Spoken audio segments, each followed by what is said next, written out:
Need a plate, and we're just using these little plates that are here. This so is whole milk we're using? Yes, and you're going to find that that's going to be important a little later on without giving away the secret. Okay. So there you go. So here's our milk. Okay. Got it? All right. And then we're going to use some food coloring. So I'm going to let this one sit for a second. On yours, pick up the food coloring, and you're just going to put a couple drops in the middle. So a couple drops of green. Go ahead and do yours. Oh, okay. So a couple drops. Yeah, that's perfect. Right. A little yellow there, a little bit of blue. Good. Okay. A little bit of red. I splattered mine a little bit. You did a great job. Yeah. And so again, not super important. I just don't want it moving around a lot here early on. It's kind of just staying, and it's not spreading out. Yeah, mine's moving a little bit because I just poured it. So you'll see a little bit difference there. All right. So we want the milk to move, and believe it or not, to get the milk to move around so we see a burst of color, we're going to use Dawn dish soap. All right, so just any hand dish soap, but we're going to use this as our piece there. And we have some cotton swab. So go ahead and take your cotton swab, dip it down into the soap, and then kind of work it off to the side so it's not super drippy.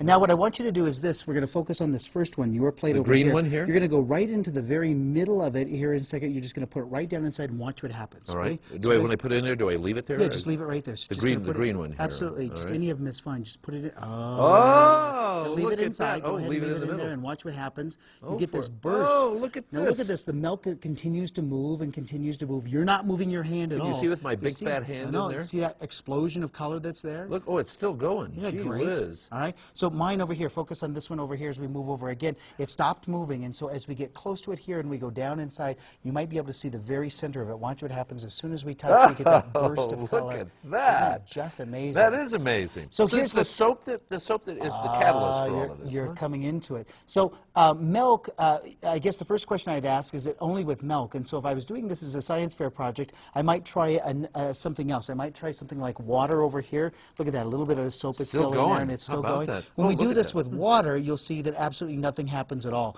So if I were to put some food coloring in the water here like this and then try to put this in here, it doesn't move around. Yeah. It gives us an initial little, it moves out of the way, but then it doesn't move around like you see with the other ones. So the secret is the fat in the milk.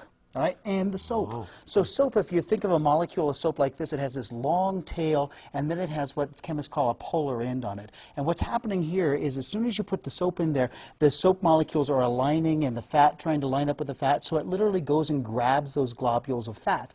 That's how when you wash your hands with soap, it pulls the grease away. The soap has to hook onto the fat. So the motion that you see here is the soap trying to hook onto the fat, and you're seeing this twisting and turning and churning, and that's exactly what you have going here. So, and kids will have a blast. If I'm going to turn it into a science fair project, try yours. I think it'll still give us a little bit.